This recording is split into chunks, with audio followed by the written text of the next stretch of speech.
Hello, everyone, and welcome back to the Financial Podcast. I'm your host, Olivia, and today we're diving into a rapidly unfolding situation in California that has gripped national attention and sparked a significant debate over federal versus state authority.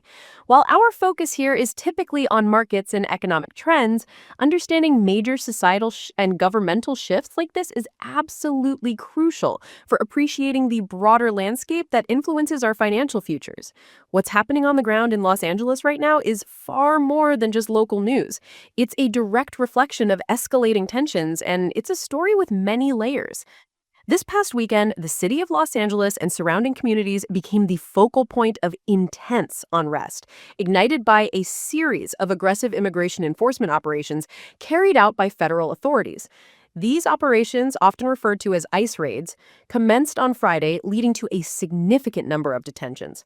Reports detailed federal agents conducting raids in various locations, including workplaces in the bustling fashion district and even seemingly innocuous spots like the parking lot of a Home Depot in the Westlake district.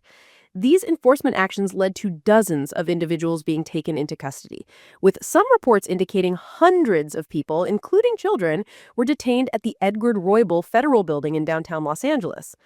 Among those arrested was David Huerta, the president of SEIU California, a prominent labor union, whose detainment resulted in injuries that required hospitalization, further fueling outrage and drawing widespread condemnation from California's Democratic officials, including Governor Gavin Newsom. The community's response was swift and impassioned. Protests erupted across the Los Angeles area, particularly in the city of Paramount, a largely Latino community situated south of downtown, and also in Compton.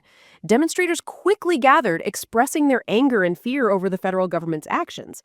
These were not entirely peaceful gatherings. Tensions escalated rapidly, leading to confrontations between protesters and law enforcement. Eyewitness accounts and video footage depicted chaotic scenes: cars set ablaze in intersections, vehicles vandalized, and rocks and other objects being hurled at federal agents' vehicles. Authorities on the ground, including deputies from the Los Angeles County Sheriff's Department, responded with force, deploying tear gas, smoke projectiles, and various less lethal munitions, including what were described as flashbangs and distraction devices that produced shocking explosive sounds, all in an effort to disperse the crowds. While some demonstrations within the city of Los Angeles had been reported to remain peaceful for a period, the situation outside the Metropolitan Detention Center in downtown LA on Saturday evening grew so volatile that law enforcement declared an unlawful assembly, warning of arrests for those who remain. In response to what the White House characterized as lawlessness and rebellion, President Donald Trump authorized the deployment of 2,000 National Guard members to Los Angeles County. This decision, announced by White House Press Secretary Caroline Leavitt, stated that the operations were essential to halting and reversing the invasion of illegal criminals into the United States. The presidential memorandum signed by President Trump explicitly cited his authority under Title 10 of the U.S. Code, allowing him to federalize guardsmen who would normally report to a state's governor. The memo outlined that these 2,000 service members could be deployed for 60 days or a period determined by the Secretary of Defense. Defense Secretary Pete Hegseth quickly affirmed that the Department of Defense was mobilizing the National Guard immediately to support federal law enforcement in Los Angeles, and he issued a stark warning: if violence were to persist, active duty Marines from Camp Pendleton would also be mobilized, stating unequivocally that they were on high alert. California's leadership, however, viewed this federal intervention very differently. Governor Gavin Newsom vehemently denounced President Donald Trump's deployment plan, calling it purposefully inflammatory and asserting that it would only escalate tensions. Governor Newsom, who engaged in a 40-minute phone call with President Trump on Saturday, publicly stated that Los Angeles authorities already possessed the capacity to access law enforcement assistance at a moment's notice, and that there was currently no unmet need for additional forces. He argued that the federal government's move to take over the California National Guard was less about genuine necessity and more about creating a spectacle. Governor Newsom emphasized that the National Guard had been commendably serving Los Angeles in recent times for recovery efforts, implying that this new mission was the wrong one and would ultimately erode public trust within the communities they serve. He also urged protesters to remain peaceful, asserting asserting that any violence would simply play into the federal administration's narrative. The conflict between federal and local officials extended beyond Governor Newsom's statements. Los Angeles Mayor Karen Bass, while condemning the Trump administration's immigration enforcement actions as tactics that sow terror and disrupt community safety, also took a firm stance against violence and destruction during the protests.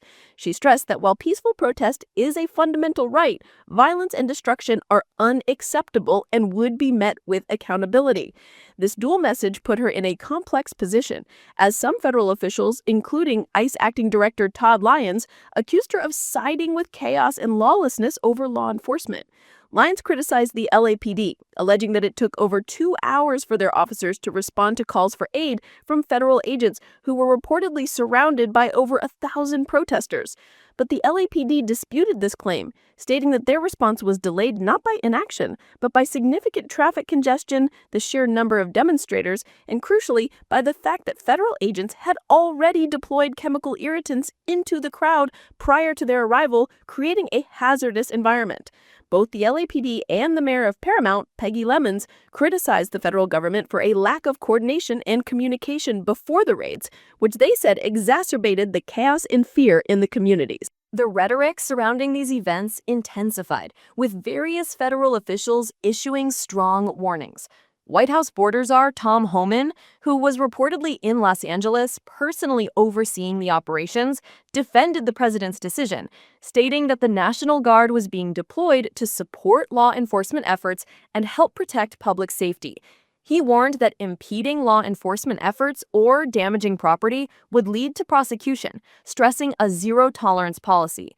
In a particularly contentious statement, Homan even suggested that Governor Newsom and Mayor Bass could face arrest for knowingly harboring and concealing an illegal alien, or impeding federal operations.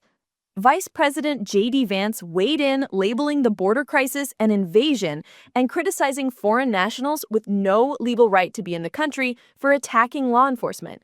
FBI Deputy Director Dan Bongino echoed these sentiments, warning that chaos would be met with handcuffs and that law and order will prevail.